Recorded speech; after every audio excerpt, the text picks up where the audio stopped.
porque vive, Aleluia. posso crer no ar. Somos que creem não é. Porque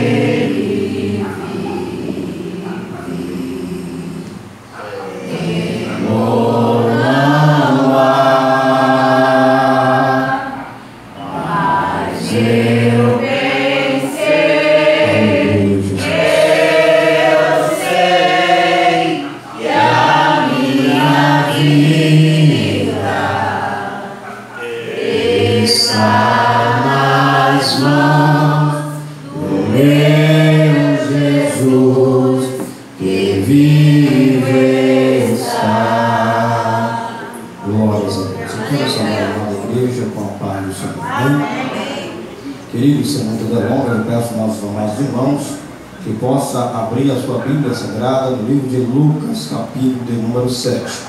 Enquanto você procura a sua Bíblia aí, na sua Bíblia, no capítulo de número 7, o verso de número 11 em diante, eu gostaria de ensinar rapidamente aqui a minha alegria por mais uma oportunidade que nos dada através do nosso pastor João e a sua esposa, de estar nos convidando para nós estarmos mais uma vez compartilhando convosco acerca da palavra de Deus. O nosso amado pastor, que Deus possa abençoar a sua vida, como também aceitar o nosso ministério e ter confiado o seu púlpito. Glórias a Deus. Então nós temos nos empenhado em pregar palavra. Nós sabemos que quando nós pregamos palavra de Deus, as portas se abrem. Então Deus abençoe o teu ministério, os obreiros também que estão aqui à minha retaguarda. Deus continue abençoando esse ministério grandemente. E eu gostaria de aproveitar um ensejo, amados, que as amadas irmãs que nos antecederam aqui contaram uma bênção.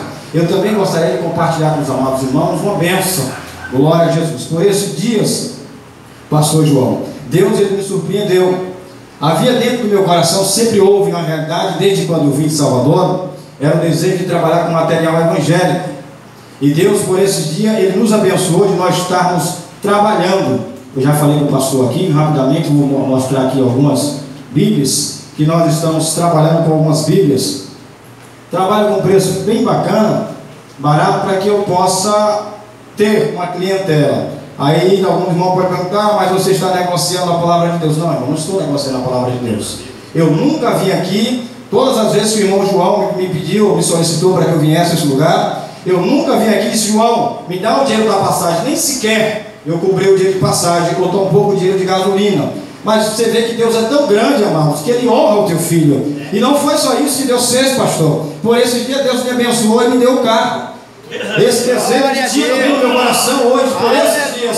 Deus usou um profeta na minha casa. Esse irmão foi na minha casa e disse: olha, se prepara, porque esses dias Deus vai lhe surpreender. E esse desejo foi cumprido. Deus me deu um carro para honra e glória do teu santo nome. E chegou tudo junto. Chegou o desejo. Hoje nós estamos lá na porta de casa, já tem um negocinho que eu coloco algumas coisas para vender, Bíblia Sagrada, gravatas, cintos, algumas roupas também no segmento evangélico. E para finalizar, Deus cumpriu o desejo do meu coração, que era ter um carro. E ainda mais, eu falo: Senhor, eu quero ter um carro, mas por gentileza, Senhor, não me dá aquele carrinho velho, com todo respeito às pessoas que têm o seu carro antigo. Mas eu ficava assim: Senhor, imagina, Senhor, eu fui para a igreja, o carro parar no meio do caminho, porque eu não entendo muito de mecânica. Eu ficava pensando: meu Deus, que vergonha eu vou passar. E Deus me surpreende com um carro 2009, semi-novo. João está ali, o Jacó viu, o nosso querido, o nosso filho, nosso irmão João viu o carro. Beleza, Deus abençoe, meus amados. É isso que eu quero compartilhar com os irmãos, que é esse Deus que nós servimos. E é sobre isso que eu gostaria de pregar nessa noite. Eu estava na minha casa meditando e eu falava com Deus: Deus, eu preciso pregar alguma coisa. Mas todo pregador amado, quando ele vai pregar, ele tem a responsabilidade de trazer à igreja não aquilo que ele quer, presbítero João, não. Ele não tem para trazer à igreja aquilo que ele está pensando que a igreja precisa, não. É dever de todo pregador dobrar os seus joelhos e dizer: Senhor, eu apenas quero o seu instrumento. O Senhor sabe e o Senhor conhece a cada coração aquilo que necessita o teu povo. Então eu estou aqui, Senhor, para que o Senhor faça segundo a tua vontade. E Deus me trouxe à mente, amado, esse livro, essa passagem, que está aí, Lucas, livro de Lucas, capítulo de número 7, por verso de número 11, a partir do verso 11. E eu, de outra vez, ou outra ocasião, eu já preguei sobre isso aqui. E eu indaguei ao Senhor, o Senhor falou: Senhor, eu já preguei isso lá. Os irmãos vão olhar para mim e dizer: leva esse irmão de novo pregar isso. É ver esse irmão pregar a mesma coisa, quem sabe, mas ele disse: não, meu filho, é eu que estou mandando. Talvez você não saiba, mas nem que seja uma pessoa na noite desse dia está precisando ouvir a tua palavra. Eu sei que você adentrou a sua porta nesse templo. Muitas das vezes nós fazemos isso: Senhor, fala conosco, mas nós vivemos tão preocupados com bênção, pastor, que muitas das vezes esquecemos de dar a Deus aquilo que é dele, a honra, a glória e o louvor. Olha, escute uma coisa: a Bíblia vai dizer que quando ela subiu ao templo, ela primeiro não recebeu, primeiro ela adorou, ela entregou a sua adoração. Depois que ela entregou a sua adoração, Deus disse: agora o desejo do teu coração vai ser cumprido. Então, meu amado, se você adentrou na noite desse dia com o desejo de adorar Ele, que você louvou, adorou, então não se preocupe, porque esse Deus está trabalhando ao teu favor. Glória a Jesus.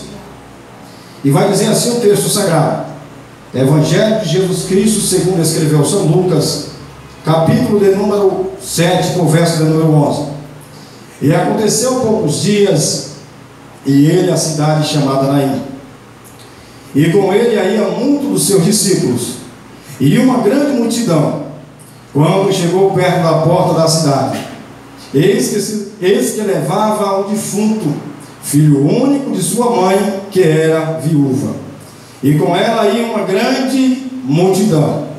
E vendo-a o Senhor, moveu-se de íntima compaixão por ela, e disse-lhes: não chores. Glórias a Deus. Bendito Deus e eterno Pai, autor e consumador da fé, Deus, na noite desse dia, estar aqui, Deus amado, teu filho, teu povo, Senhor querido, que já te ofereceu o sacrifício de louvor, já te honrou, Deus amado, com as ofertas. E nesse momento, Deus amado, espera ouvir dos altos céus a tua voz bradar, Senhor. Pai, como eu já dissera, Senhor, não vim aqui, Pai, por vontade própria, a pregar aquilo que eu quero, Senhor.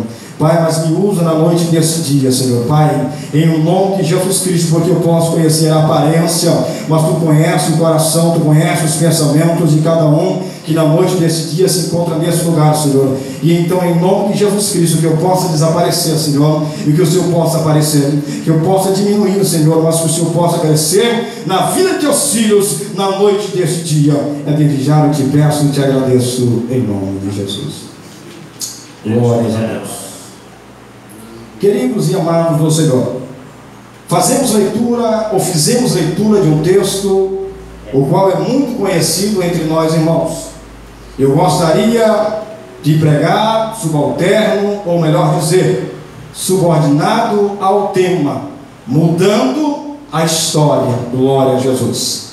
A Bíblia vai dizer, senhoras e senhores, que esse Jesus, quando o seu ministério, ele curou muitas pessoas, milagre surpreendente causou em toda a história. Mas o que me chama a atenção, pastor João, dentro dessa mensagem, é que Jesus primeiro ele vai estar em Cafarnaum. Quando Jesus chega em Cafarnaum, um certo centurião vai enviar os seus discípulos a ele, porque ele tinha um servo na sua casa que ele estava moribundo, estava doente, e esse homem vai até Jesus. Quando ele chega até Jesus, ele suplica: Jesus, o meu servo está moribundo, e eu preciso da tua cura. O que me chama a atenção dentro dessa mensagem é que esse discípulo, ou esse centurião, amados, ele não disse a Jesus: Jesus, me dá o teu avental, não. Ele não disse a Jesus: Jesus, pega a poeira no chão aí, cospe no chão, quem sabe, ou rasga um pedaço do seu vestido, arranca um pedaço de pau, abençoa e me dá. Não. A Bíblia vai dizer que aquele homem disse: Senhor, eu sou homem que manda em pessoas, eu mando e desmando, mas não sou digno que o Senhor entre na minha casa. Eu preciso apenas de uma palavra. Diz aí, Jesus, uma palavra que o meu criado sarará. Ele estava dizendo: Senhor, eu não preciso nem gastar o teu tempo que o Senhor falar, mas diga aí, Senhor, apenas diga alguma coisa aí, para que o meu sarado sare lá em minha casa. E a Bíblia diz que esse Jesus, ele profeta, disse: vai, meu filho, vai, porque eu nunca vi tanta fé em Israel desse jeito, para que eu possa curar alguém. Então vai e recebe. Aí chama atenção, Jesus usa esse homem para dar exemplo a Israel e disse: nunca encontrei tanta fé. Enquanto as pessoas, pastores, estão pensando em vir à igreja, pensando em pegar um pote ungido, minha vassoura ungida. O pastor está falando, a pregação está falando. Deus está dizendo todo o tempo, desde o início do culto. Mas ele está esperando o culto acabar para ele pegar o frasco ungido. É desse jeito. Ele está esperando o culto acabar para levar um lenço. Diz, pastor, você não tem um lenço aí não, pastor? Mas nessa noite eu quero te dizer, basta uma palavra. Eu não sei como você entrou aqui, mas se você crê nesta palavra, se prepara, porque algo vai acontecer na sua vida.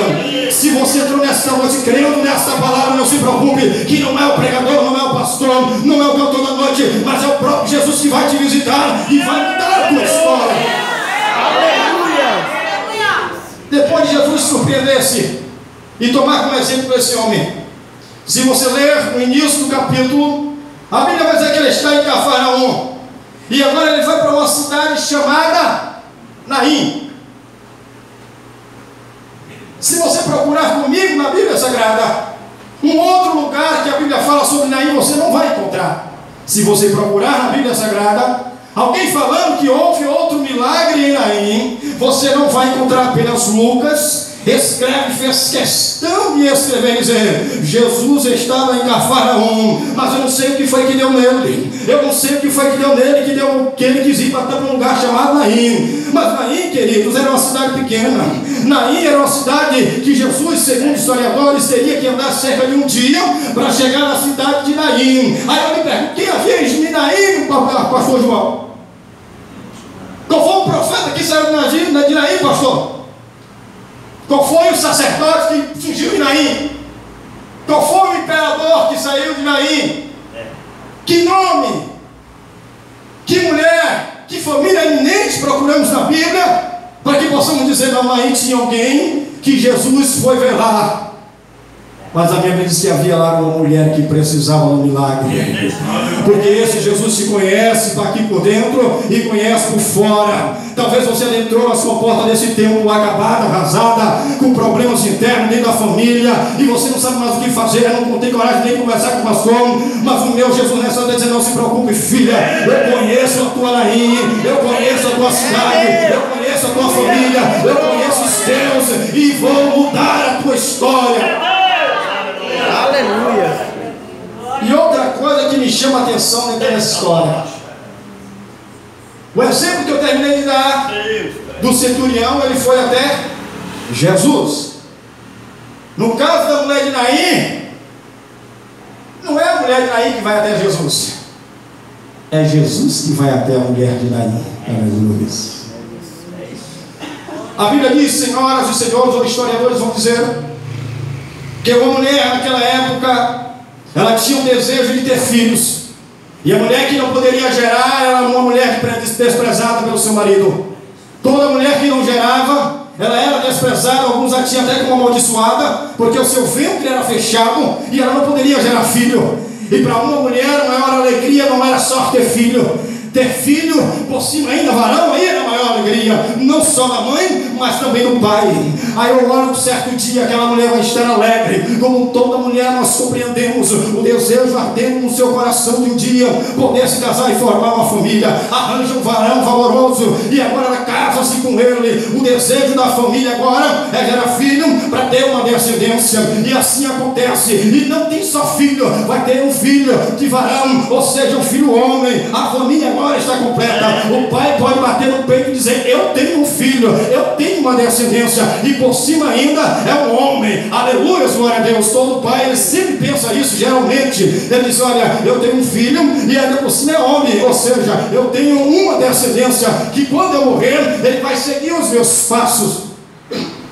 Glória a Jesus. Talvez fosse o pensamento daquela época dessa família, mas a Bíblia vai dizer que aquilo que chega para todo mundo vai também bater na porta daquela mulher. Um dia, aquela mulher vai receber uma visita inesperada. Ela não recebeu e-mail, ela não recebeu telefonema, ela não recebeu carta, mas chegou aquela que todos os dias nós sabemos que todo um dia vai ter que bater. Todos os dias nós teremos que conviver com isso. Apenas aqueles que serão arrebatados que não terão esse gosto. Mas muitos de nós, amados e queridos, não quero lhe trazer tristeza não, mas infelizmente ou felizmente vamos sentir a dor da morte. E nesse dia chegou para aquela mulher. Quem sabe ela estava feliz e alegre, porque alguns historiadores dizem que aquele menino tinha cerca de 17 anos, praticamente ainda mudando a sua adolescência. 17 anos. A morte bate na sua família, e o primeiro que vai levar é o marido. Tristeza dentro do lar. A mulher agora vai olhar para a sua família e dizer: agora eu sinto falta de alguém. Aquele que foi posto ao meu lado agora morreu. Na cultura judaica, o filho, geralmente o primogênito, quando o pai morre, ele assume a família. Sabe o que acontece aqui quando acontece isso? Há uma transferência de sonhos, de projetos. Quando olho para essa mulher, eu penso: essa mulher, o projeto dela era o marido, os sonhos dela eram o marido, tudo que ela pensava era o marido, estava centrado na família, era o marido. Mas a morte chegou e levou o marido, João. A morte chegou e levou os seus sonhos, que seria o marido. Agora vai fazer uma transferência. Diz: não, agora que meu marido morreu, o meu filho vai assumir o lugar do meu marido. E ela vai passar essa transferência para o seu filho. O desejo de ver seu filho crescer. E sempre que olhar a cara do filho e dizer: olha, você parece com seu pai, você me lembra seu pai, trazer a lembrança a alguém que ela pudesse abraçar e dizer: é meu filho, é fruto do meu relacionamento que eu tanto esperei, o meu filho está aqui. Mas a Bíblia também vai dizer que um certo dia, não sabemos quando, mas a morte novamente bate na porta daquela mulher, e a única coisa que ela tinha era esse filho. Uma mulher agora desamparada, sem marido e sem filho. Se fosse nos dias de hoje, uma mulher que ela não trabalha, não tem filho, não tem marido, provavelmente ela seria forte candidata a padecer necessidade. Se nos dias de hoje já está assim, imagina naquela época. Seria uma situação muito difícil. Eu não queria nem estar na pele daquela mulher para passar a situação, a humilhação que ela ia passar. Mas eu penso dentro dessa história que algumas pessoas foram até ela e dizer: não, moça, não se preocupe, quem sabe Deus vai fazer outro varão, vai lhe dar outro varão, vai lhe trazer outra família e vai lhe ressuscitar novos filhos. Quem sabe alguém batia no ombro dela, disse: eu vou chorar com você, mas só quem conhece a dor de uma perca é as pessoas que perdem. Quem já perdeu, alguém sabe o que é a dor de perder. Falar é fácil, mas quem perde sabe a dificuldade que passa. Tem pessoas que perdem o chão, tem pessoas que não conseguem trabalhar, fica atribulado na mente. Ele deposita tanta sua confiança, sua fé em outra pessoa, que eles não conseguem mais viver. Quantas pessoas depois do seu relacionamento, ele não pensa mais em casar-se, porque ele achava que aquela mulher ou aquele homem era o único da sua vida. Ele depositou uma confiança. Esse era o estado daquela mulher. Depois de ter um marido, agora um filho, e a notícia surge na cidade. Lembra daquela mulher que o marido morreu? Tem uma notícia: o filho também morreu. Aí nós vamos olhar dentro da história, e a mulher, ela vai fazer aquilo que todos fazem, vai contratar o funeral. Quem sabe as carpinteiras já estavam reunidas, chorando, dizendo: morreu, teu projeto morreu, os teus sonhos morreu. Porque existem pessoas, amados e queridos irmãos, permita-me falar, pastor, infelizmente existem crentes também que são assim. Quando as pessoas têm planos e têm projetos, elas não são capazes de me ajudar, mas elas vêm com aquele abraço de tamanduar, dizer: olha, morreu, o teu projeto morreu, o teu projeto morreu. Mentira, ele não está ali para te ajudar, ele está ali para dizer: olha aí, viu aí que eu disse, viu aí que não ia dar certo, olha aí o que foi que aconteceu. Pessoas que batem nas nossas costas, mas é só a gente dar as costas e começa a falar mal. Quem sabe naquela dia muitas pessoas reuniu com ela, mas não, pessoas que estavam lá apenas para olhar e dizer: olha, eu fui lá ver a filha da miserável, eu vi o marido morrer, agora também eu vi o filho morrer. Essa era a história da mulher. Uma notícia correu dentro da cidade de Naim, era que o filho morreu. A esperança da mulher morreu. Mas a minha Bíblia vai dizer, senhoras e senhores, que Jesus ele está saindo de Cafarnaum e ele está indo para um lugar. Os discípulos não sabiam, mas a Bíblia diz que esse Jesus que ele conhece, o antes, o durante e o depois, é aquele que conhece a nossa vida, que está presente na noite desse dia. Ele estava dizendo: eu preciso ir, Naim, eu preciso ir, Naim, eu preciso ir, Naim. Talvez você pergunte: irmão, mas era crente? A Bíblia fala, será que não? A Bíblia diz que ela era crente. Você não vai ver a Bíblia dizendo que ela era crente, que ela era fervorosa, que ela dobrava o seu joelho, ou que um momento, quem sabe mesmo, ela gritou o nome de Jesus. Nós não sabemos, mas nós sabemos que Jesus, ele é Deus. Ele conhece aquilo que você fala, aquilo que você dobra os seus joelhos aqui na igreja, aquilo que você fala quando você dobra o seu joelho dentro do seu lar, quando você fecha a sua boca, aquilo que o pastor não vê. Ou esse Jesus, ele conhece aquilo que a tua mãe não vê, aquilo que o teu esposo não vê, aquilo que a tua esposa não vê. Esse Jesus, ele conhece o teu coração. Glória a Deus, aleluia. E Jesus está indo à cidade de Naim. Deus maravilhoso. Agora entenda por que eu coloquei o título dessa mensagem, mudando a história. Todos nós já sabemos a história.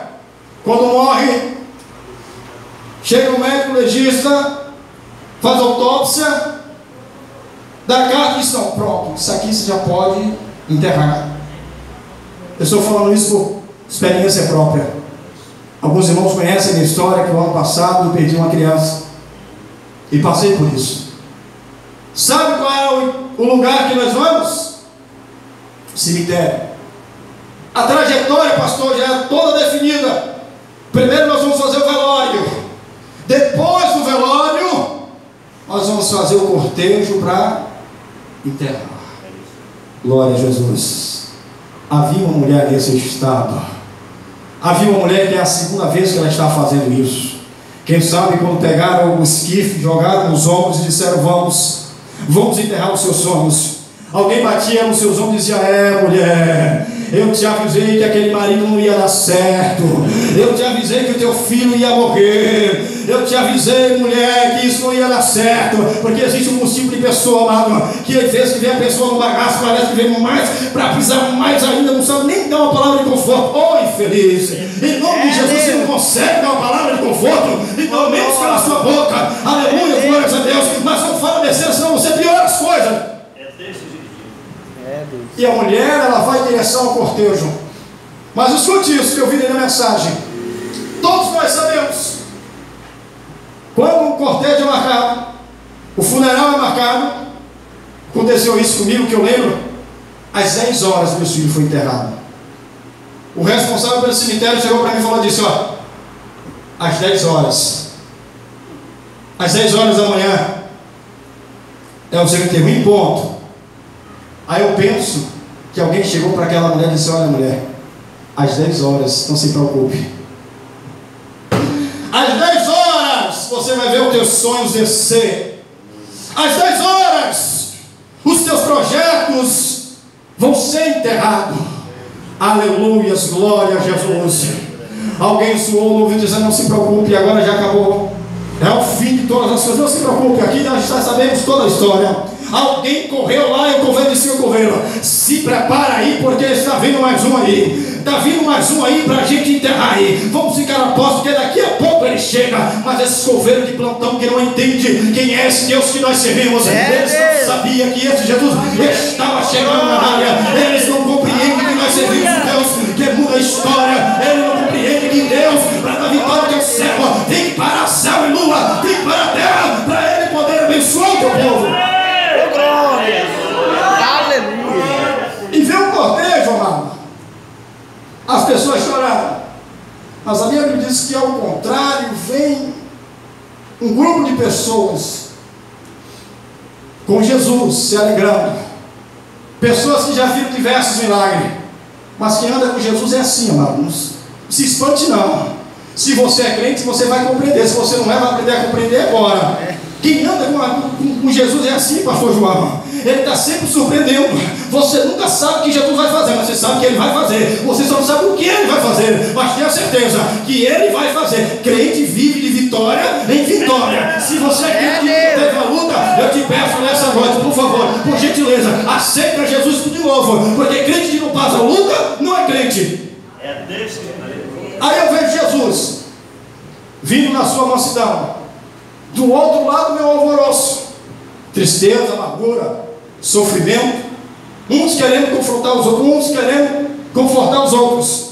Não, mulher, quem sabe Deus vai me permitir alguns anos ainda. Quem sabe amanhã você vai arranjar outro esposo. Quem sabe você vai ter vários filhos ainda tempo, porque nesse momento algumas pessoas ainda tentam dar uma força, uma ajuda, mas quem passa no momento é um momento muito difícil para suportar aquilo. Parece que os ouvidos ficam tampados. Eu lembro quando eu estava no médico, o médico me ligou 3 horas da manhã para me avisar que meu filho morreu. Ele falava e parece que as coisas entravam por um lado e saía por outro. Eu não conseguia compreender o que ele falava. As palavras ficavam nos ares. Enquanto meu filho estava morrendo, a minha esposa estava no UTI e os médicos diziam: não tem mais jeito, eu não dou nem 1% de chance a ela. Mas eu estava dizendo: Senhor, eu não estou nem ouvindo o que eles estão falando. Eu não ouço essa multidão, eu ouço aquele que tem o poder da vida. Aleluia, glória a Jesus. E quando ele falou comigo, ele disse: olha, meu filho, só um milagre. Eu disse: animei, doutor, então por gentileza eu vou lhe apresentar aquele que pode fazer um milagre, porque eu sou crente e creio no milagre. Glória a Deus. O médico me disse: é 1%. Eu disse: não, Senhor, eu não estou nem ouvindo o que ele está falando. Aleluia, glória a Jesus. E que conhece minha história, que sabe que minha esposa ela saiu do UTI ilesa, glória a Jesus, nem sem nenhuma sequela. Para a glória de Deus Pai, uma outra oportunidade ela vai estar aqui conosco, porque está tendo dificuldade para trazer ela terrível, meu irmão. Para trazer ela uma dificuldade para sair daí da minha igreja. Mas Deus vai nos dar uma oportunidade aqui para contar o testemunho. Então, meus amados, a Bíblia vai dizer que aquela mulher está indo em direção a sepultar o seu único filho. Não, o seu último. A única coisa que ela tinha. Os coveiros já estão de plantão lá esperando. Disse: não se preocupe, chegar aqui eu vou ser o primeiro a postar no Facebook. Olha a cara dele aí, viu o que eu falei aí? As redes sociais pula logo, porque notícia ruim é assim. As pessoas parecem que têm prazer em divulgar. O crente cai e tropeça, alguém corre logo e diz: deixa eu ver. Não corre para ajudar o pastor Joel, não para pegar, não, deixa eu ver. Caiu, deixa eu ver onde foi que caiu, deixa eu tirar uma foto aqui, porque eu vou postar nas redes sociais e todo mundo vai ficar sabendo. Essa é a história da mulher, da viúva de Naim. Todo mundo sabia da história dela, todo mundo sabia que o seu marido morreu, era viúva e agora só tinha um único filho e tinha acabado de morrer. Se tivesse redes sociais naquela época, todo mundo da cidade estaria sabendo e dizer: viu aí que eu falei? Mas a Bíblia diz que Jesus, aquele que te conhece, meu amado, por dentro e por fora, aquele que sonda os seus passos, ele vem na calmaria, ele vem ao teu encontro. Ele foi ao encontro daquela mulher. Alguém pode dizer: mas aquela mulher não falou nada. Nós não encontramos a frase da mulher. Mas a minha Bíblia diz que quando Jesus ele encontra a mulher indo enterrar o seu único filho, ele teve compaixão. Deus, ele não se alegra no teu sofrimento. Deus não se alegra no seu casamento mal sucedido.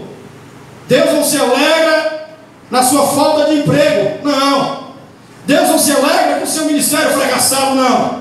Deus não se alegra com a sua queda. Ele está sempre de braço aberto: meu filho, não faz. Ele está sempre estendendo a sua mão com misericórdia para nos estender e nos tirar e nos abençoar. Era a questão dessa mulher. Jesus vai entrando nesse dia e tendo compaixão daquela mulher, ele vai parar o cortejo.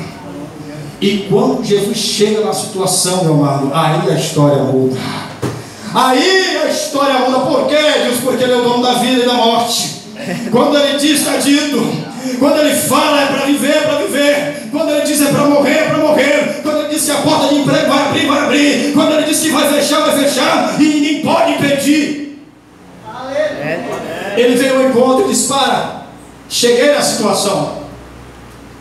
Se prepara, porque Jesus ele vai chegar na tua situação. Glória a Deus. Deus. Eu não sei qual é a tua situação, mas se coveiros do inferno já disseram que estavam sepultando os seus sonhos, os seus projetos, que tudo que você planejou na sua vida nada vai dar certo. Se prepara, porque Jesus está chegando e está dizendo: eu estou entrando na tua situação. Se prepara, porque uma notícia vai surgir, e não é notícia de tristeza não. Se alguns estavam só esperando a notícia de tristeza, manda avisar aqueles coveiros lá, porque a história está sendo mudada, porque Jesus chegou na situação. Aleluia. O esquife, o cortejo é parado, Jesus toca no esquife, que era uma cama que levava no fundo. E a Bíblia vai dizer que ele parando, ele ressuscita o menino. Entenda aqui, já estou finalizando. A história era, pastor João, para aquela mulher ser mais uma da sociedade. A história era para aquela mulher ser mais uma difamada, ser mais uma que as pessoas olhassem e dissessem: olha lá, se achava alguma coisa. Enquanto o marido estava vivo, batia no peito, se achava alguma coisa. Enquanto o filho estava vivo, se batia no peito, se achava alguma coisa. E agora eu quero ver se é alguma coisa. Eu quero ver. Escute-me, por gentileza. A Bíblia vai dizer que a certo dia Deus olhou dos altos céus e achou por bem achar graça em José. José é um simples jovem. Jesus disse: oh Deus, falou a José: José, eu tenho plano com você, eu tenho projeto. O que aconteceu, amado? José, na sua inocência, chegou para os irmãos e começou a contar os sonhos. Olha, Deus está me dando sonhos, Deus está me dando projetos, Deus vai fazer de mim um grande homem. Seus irmãos, sem sabedoria, olhou para José, agora com inveja, eles diziam que nada, rapaz, Deus vai te abençoar nada, porque vai abençoar você e não eu. Você é mais bonito que eu, aonde? Deixa eu abrir um parênteses para te dizer, meu filho: Deus não julga a aparência. Quando Ele escolhe, é porque Ele escolheu. Ele não te julga, amado, pela tua força, glória a Deus, aleluia, pela sua força física, pelo teu trabalho, pela sua capacidade intelectual. Não, quando Deus olhou dos outros céus e falou: eu quero você, está dito. É Deus. E o pastor vai dizer o quê? O pastor pode até dizer que não, mas Deus está dizendo: eu quero. Você não está entendendo. O homem disse que não, mas Deus disse: eu quero. O homem disse: não, não vai ser. Não sabe falar, não sabe pregar, não sabe cantar, não sabe falar em público. Aí Deus disse: não se preocupe, eu não procuro aqueles que sabem, eu procuro aqueles que têm desejo no coração, que têm espírito de verdade, e que têm desejo de trabalhar em obra, para que eu possa realizar a minha vontade. Aleluia. José, cuidado. Os irmãos de José olhou para José e disse: José, esquece isso. Se fosse só isso, na vida de José era uma maravilha. Se fosse só isso que os irmãos de José olhou para ele e tentou matar o sonho dele sem palavras,